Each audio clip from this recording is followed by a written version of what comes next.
உடம்புல உஷ்ணம் சம்பந்தப்பட்ட தொந்தரவுகள் வரும். ஆனா 3ஆம் இடத்துல குரு பகவான் இருக்கிறார். 6ல சுக்கிரன் நீச்சமா இருக்கிறதுனால உடல் ஆரோக்கிய கவனமா பார்த்துக்கோங்க.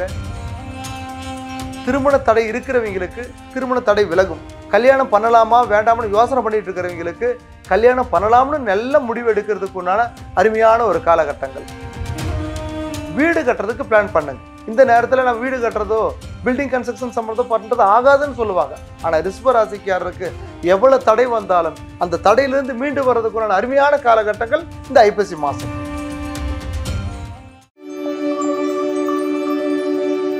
ரிஷப ராசிக்கு உண்டான இந்த ஐப்பசி மாச பலன்கள். ரிஷப ராசிக்கு அதிபதி சுக்கிர பகவான். சாதுரியத்தினால அன்பை காட்டி பாசத்தை காட்டி பரிவை காட்டி வாழ்க்கையில ஜெயிச்சிருவீங்க. உடல் ஆரோக்கியத்தில் ரொம்ப கவனமா இருக்கணும். உடம்புல உஷ்ணம் சம்பந்தப்பட்ட தொந்தரவுகள் வரும். ஆனா 3ஆம் இடத்துல குரு பகவான் இருக்கிறார். 6ல சுக்கிரன் இருக்கிறார். 6ல சுக்கிரன் நீச்சமா இருக்கிறதுனால உஷ்ணத்தினால தொந்தரவுகள் வரும்.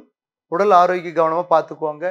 கல்வி வாக்குஸ்தானாதிபதி புதன் 6ஆம் இடத்துல இருக்கிறார். 7ஆம் இடத்துல இருக்கிறாரு. அந்த 7ஆம் இடத்துல இருக்கும்போது படிப்புல ரிவிஷன் பண்ணுங்க. திரும்பி படிங்க. இப்போ அரையாண்டு தான் வருது, அசால்ட்டா இருக்கலாம்ங்கிறது வேண்டாம். இப்போ நீங்க கவனமா படிச்சா 6ஆம் இடத்துல புதன் நட்பு ஸ்தானத்தில் இருக்கிறாரு.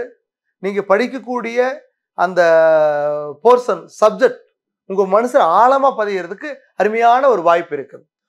வெளியூர் போறதுக்கு அப்ளை பண்ணணும், வெளியூர் போறதுக்கு எக்ஸாம் எழுதணும் அப்படின்னா இப்போ அப்ளை பண்ணுங்க. இப்போ வாக்குஸ்தானாதிபதி நல்லா இருக்கிறார். இப்போ அப்ளை பண்ணீங்கன்னா நீங்க பாஸ் பண்ணிடுவீங்க. பெரிய படிப்பு படிக்கலாம் நீங்க முயற்சி பண்ணீங்கன்னா ரொம்ப சூப்பரா இருக்கு. படிக்கக்கூடிய பசங்களுக்கு இப்போ ரொம்ப நல்ல ஒரு காலகட்டங்கள். இந்த காலகட்டத்தில் முதலீடு பண்ணலாம். ஒரு நகை எடுக்கலாம்.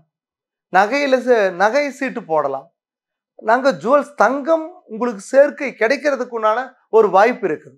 கடன் தீர்க்கிறதுக்கு உண்டான முயற்சி பண்ணுங்க. அது குறிப்பா குளிகை காலகட்டத்தில் வாரத்துல ஒரு நாள் புதன்கிழமை நீங்க இருக்கக்கூடிய உங்கள் லோன் பிரச்சனைகள் தீர்றதுக்கு நீங்க முயற்சி பண்ணீங்கன்னா ஒரு 100 ரூபாய் கட்டினீங்கன்னா படிப்படியா அந்த லோனுங்கிறது கிளியர் ஆகும். அதுக்கு உண்டான முயற்சி பண்ணுங்க.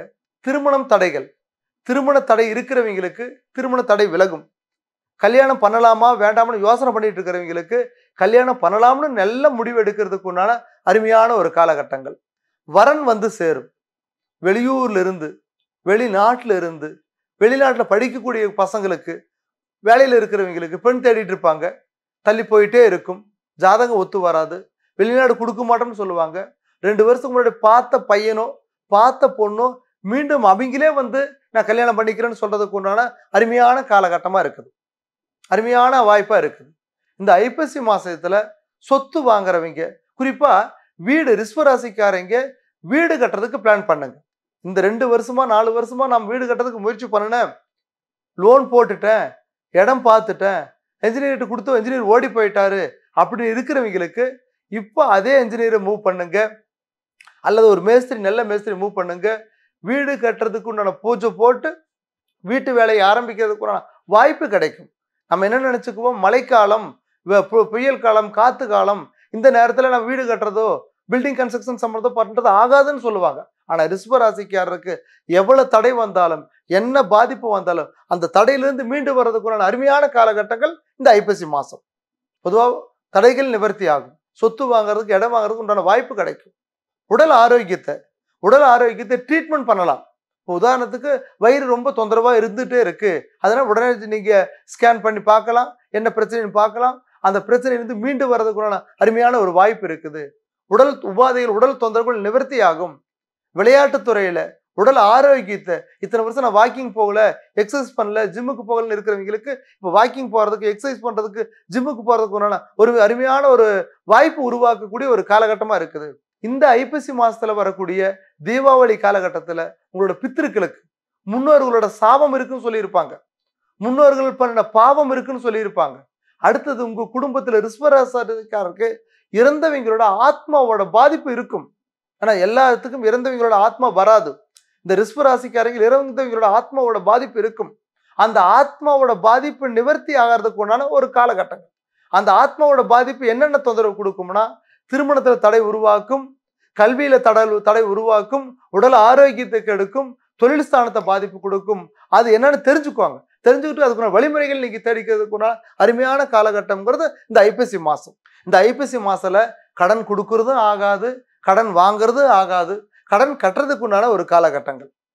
இந்த ஐப்பசி மாசத்துல வயோதிகத்தில் இருக்கிறவங்க, ஒரு 65 வயசு 70 வயசுல இருக்கிறவங்க சொத்து பேரனுக்கோ பேத்திக்கோ மகனுக்கோ மகளுக்கோ எழுதி கொடுக்க வேண்டிய ஒரு கட்டாயத்தில் இருந்தீங்கன்னா இது அருமையான ஒரு காலகட்டங்கள். இந்த காலகட்டத்துல குழந்தைகளுக்கு சொத்து மாத்தி கொடுக்கறது, பூர்வீக புண்ணிய சொத்து வாரிசுகளுக்கு கொடுக்கறதுக்கு ஒரு நேரம், அதை தகுந்த லீகல் பார்த்து சரியான முறையில பாருங்க. வழக்கு இருக்கிறவங்க, கேஸ் நடந்துட்டு இருக்குது, சொத்து பிரச்சனையில கேஸ் நடந்துட்டு இருக்குது, கணவன் மனைவி விவாகரத்து பிரச்சனையில கேஸ் நடந்துட்டு இருக்குது அப்படின்னா இந்த கேஸுக்கு போகாம அந்த வழக்கு தீர்ப்பாகிறதுக்கு முன்னாடியே உட்கார்ந்து பேசி நல்ல முடிவு எடுக்க வேண்டிய ஒரு காலகட்டமா இருக்குது இந்த ஐப்பசி மாசம். இந்த ஐப்பசி மாசத்துல திருமணம் நடக்கிறவங்க ஜாதகம்ங்கிறது நல்லா கணிச்சு தெளிவா பொருத்தம் பார்த்து தெளிவா ஜாதகத்தோட சூழ்நிலையை தெரிஞ்சுக்கிட்டு திருமணம் முடிவு பண்ணுங்க. ஆனா சூரியன் நீச்சமான ஒரு காலகட்டங்கள், சூரியன் நீச்சமான ஒரு காலகட்டமா இருக்கிறதுனால திருமண வாய்ப்புகள் தடைபடும். திருமணம் பண்ணக்கூடிய இந்த மேட்சிங் பார்க்கும்போது மேட்சிங்கிறது ஏதோ ஒரு சூழ்நிலையில தவறுகளா போகும். பொதுவாக இந்த ஐப்பசி மாசம் ரிஷப ராசிக்காரர்களுக்கு எல்லா பலனும் திருப்திகரமான அருமையான பலனை கொடுக்கும்ங்கிறது என்னோட வாக்கு. இப்போ நம்ம ஐப்பசி மாசத்துல நம்ம பொதுவான பலனை பற்றி நம்ம தெரிஞ்சுக்க போறோம். ஐப்பசி மாசத்துல கிரக நிலைகள் எப்படி இருக்கு, அந்த கிரக நிலைகள் பிரகாரம் பொதுவான பலன் என்ன நடக்கும். முதல்ல ஐப்பசி மாசம்னாவே மழைக்காலம்னு சொல்லுவாங்க. ஆனால் இந்த வருஷம் ஐப்பசி மாசத்துல கிரகங்கள் சுக்கிரன் மேசராசியிலிருந்து 6ஆம் இருக்கிறதுனாலையும் குரு பகவான் கடகத்தில் உச்சம் பெற்று இருக்கிறதுனால இன்னைக்கு புயல்னால காற்றுனால வாயு பகவானால வரக்கூடிய தொந்தரவுகள் கொஞ்சம் கடுமையாக இருக்கும். மழையோட பாதிப்புகள் கொஞ்சம் அதிகமாக இருக்கும். ஆனால் அந்த மழையோட பாதிப்பு தமிழகத்தில் வெள்ளமோ பெரிய பாதிப்போ உயிரிழப்போ மழையினால காற்றுனால வராது. இந்த மழை அமைப்பு விவசாயிகளுக்கு பெரிய ஒரு சப்போர்ட்டிவாக இருக்கும். நீர்வளம் மேன்மை அடையும். அடுத்தது இந்த ஐப்பசி மாதத்தில் அரசியலில் புதுவிதமான ஒரு மாற்றம் கிடைக்கும். புதிய கூட்டணிகள் சேருவாங்க, புதிய கட்சிகள் பலம் பெறும், புதுசாக வந்த கட்சிகளோட பவர் அதிகரிக்கும், பழைய கட்சிகளோட புது கட்சிகள் இணையறதுக்கு உண்டான வாய்ப்புகள் கிடைக்கும். இப்படி அரசியல் வட்டத்தில் ஒரு மாற்றம் கிடைக்கும். சினிமா துறையில் புதுவிதமான அறிவிப்புகள் வர்றதுக்கு உண்டான அமைப்பு நல்லா இருக்கு. பொதுவாக படிக்கக்கூடிய குழந்தைகள் இந்த ஐப்பசி மாதம் இந்த 30 நாள் முடியறதுக்குள்ள வெளியூர் போகிறதுக்கு பிளான் பண்ணுவாங்க. வெளிநாடு தேசத்தில் போய் படிக்கிறதுக்கு படிச்சுக்கிட்டு வேலை தேடுறதுக்கு உண்டான அருமையான காலகட்டமாக இருக்க போகுது. ஏன்னா ஐப்பசி மாதத்தில் கும்பத்தில் ராகு பகவான் இருக்கிறாரு, சிம்மத்தில் கேது பகவான் இருக்கிறாரு, கடகத்தில் குரு பகவானும் சந்திர பகவானும் உச்சம் பெற்றிருக்கிறதுனால குரு பகவான் உச்சம் பெற்றிருக்கிறார். இந்த மிதுனத்தில் இருந்த குரு பகவான் கடகத்தில் உச்சம் பெற்றிருக்கிறதுனால இன்னைக்கு இந்த ஐப்பசி மாதம் 30 முடியறதுக்குள்ள உலகத்திலேயே புதுவிதமான ஒரு மாற்றம், ஒரு தெளிவு எல்லாமே கிடைக்கும். இந்த ஐப்பசி மாதத்தில் அமாவாசையில் தீபாவளிங்கிறது ஒரு அருமையான ஒரு காலகட்டமாக இருக்குது. இந்த தீபாவளிங்கிறது நம்ம நரகாசுரனை அழித்து வதம் செஞ்ச அந்த சந்தோஷத்தை கொண்டாடுறதுக்காக நம்ம தீபாவளியை கொண்டாடுறோம்.